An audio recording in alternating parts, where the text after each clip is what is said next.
Hi friends, welcome to my videos. So in this video I'm going to show you how to fill up the form IMM 5645e Family Information Form for Canada.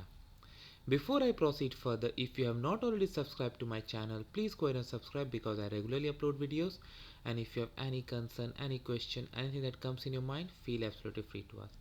Alright guys, so let's proceed. So guys, in various applications like your work permit and all, you get this form to be filled. So I'm going to show you. So the first question is type of application. So let's say you're applying for a work permit, then put worker.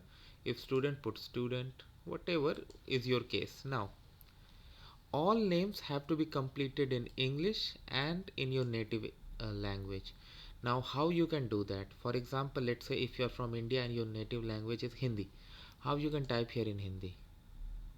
And remember, they have said names, so this column, name column.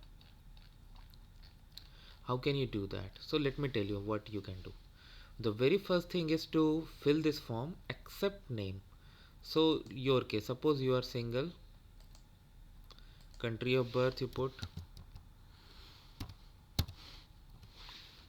put your date of birth here, present occupation, present address. Definitely you are going to Canada because you are the principal applicant, so there's no question of yes or no. And next comes other details like your spouse. So if you are unmarried, then this is not applicable. But yes, if this is applicable in your case, then you need to provide the name here, mother, father. If anybody is deceased, you need to provide information like if this is give city, town, country, and date, and then select the applicable boxes. If you don't have any spouse or common law partner, read and sign below. You can sign here and the date here. Here you can even pick the date up using the date picker.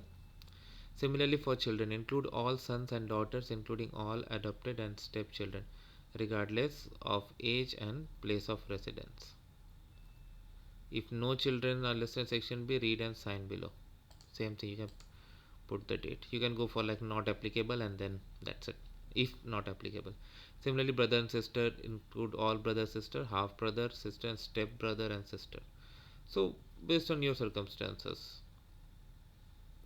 Now section D needs to be mandatorily signed even if you sign these sections or not. I mean to say, if you don't have a spouse, you have to sign this. If you don't have children, then you have to sign this. But regardless of your situation above, this section needs to be signed.